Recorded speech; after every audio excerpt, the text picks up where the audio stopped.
If you've clicked on this video, you probably heard all about the good side about buying and investing in a condo in Singapore. But now you're wondering, what is the risk? Many of the channels online only talk about the good side about buying and investing in a condo.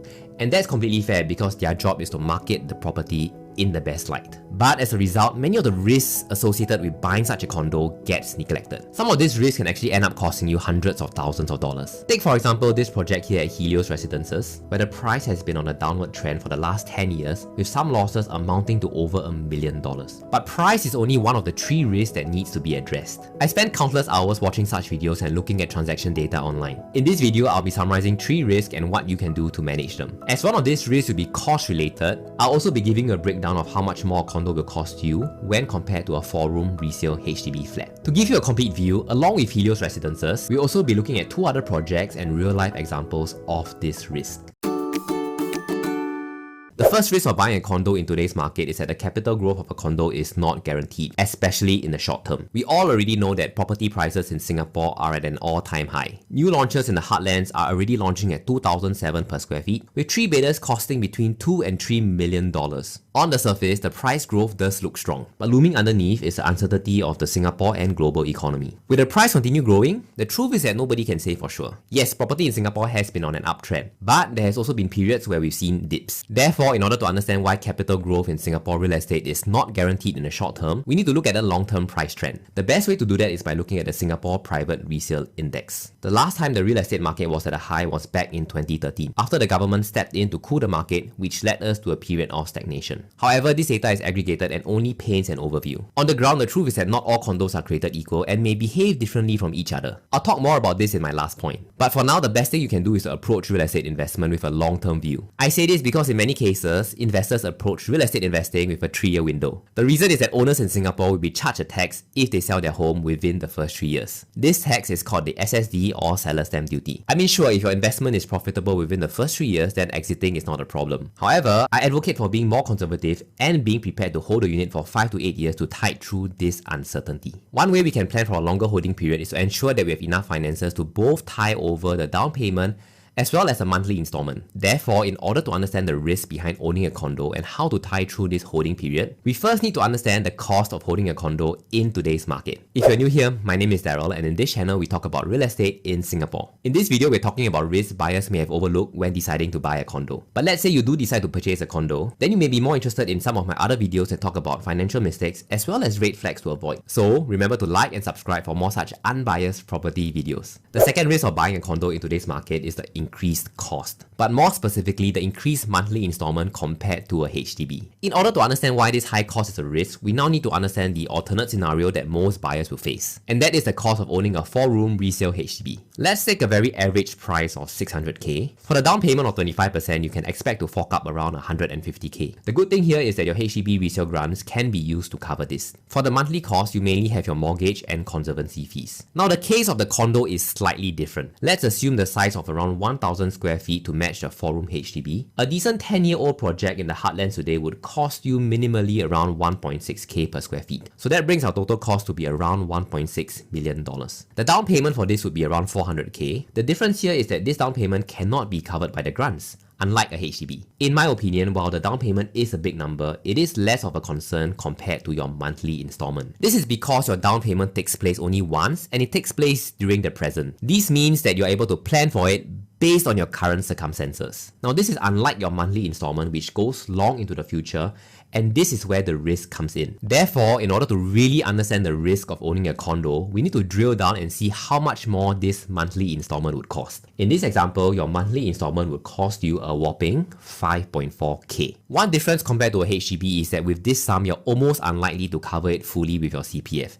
And that means you're almost certain to need to fork up cash. Therefore, we also need to see how much cash will be required monthly. In the best case, both partners earn above the CPF monthly ceiling wage, which is $7,400 as of March 2025. And that means a combined CPF OA contribution of 3.5k. That means that you will minimally need to come up with the difference of 2k in cash every month for your installment. Furthermore, you will have your maintenance fee, which would cost you around $300 a month. That brings your total monthly cost to be 5.7k, of which minimally 2.3k needs to come from cash every month. month. Furthermore, after stepping into a condo, it's hard to go back to a HDB. If you're under 55, you will need to wait a minimum of 15 months after selling your condo before you can buy a resale HDB flat. This is called the wait out period. What this means is that going with a condo not only costs you more, but it's a long-term decision. The best way to manage this risk is to do a detailed financial planning in terms of your monthly installment, as well as your down payment before committing to a purchase. To be sure you got it right, you can also sit down with somebody more experienced than you to check your figures. Another good strategy is to have a safety net of around 6 to 12 months of expenses as a buffer. Much of the real estate content we see online is either focused on just the product or the upsides. As a whole, I feel that there is a lack of good educational content, especially in the areas of risk when it comes to real estate investing in Singapore. The message that I'm trying to get across is that yes, the product that you buy does play a large role in determining your success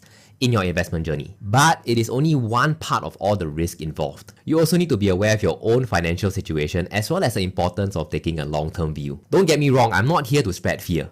Personally, I'm very bullish about real estate in Singapore, and that's why I'm even doing this channel in the first place. But I believe that it is not for everybody and not every project is created equal. Therefore, if you want more unbiased videos that talks about both the good and the ugly side about real estate investing in Singapore, consider subscribing. So far, we've only talked about the property market and yourself. But remember earlier we said that not all projects are created equal. Therefore, in order to understand the risks associated with buying a condo, we also need to look at another element which can make or break you. And that element is the actual product, which is the project that you buy into. The last overlooked risk of buying a condo in today's market is a chance of choosing the wrong project or unit. To illustrate how choosing a wrong project can harm you, we'll cover 3 different projects which have very different returns. The first project is Helios Residences at Cairnhill, which has been losing money since 2013. Most transactions here were actually sold at a loss. While it is definitely true that regardless of whether you buy a HDB or a condo, both options come with a risk. But the risk of choosing a wrong unit in a condo is much higher. It is also true that if you pick the right one, your capital gains will be higher as well. In short, you can think of a condo as a higher risk and higher reward strategy. But Helios Residences was an extreme case, and these are a lot easier to avoid. The scarier ones are those which actually stagnate because they tend to have less visible red flags. Therefore, we need to look at our second project, Rivervale Crest in Sengkang, to see why holding power would be key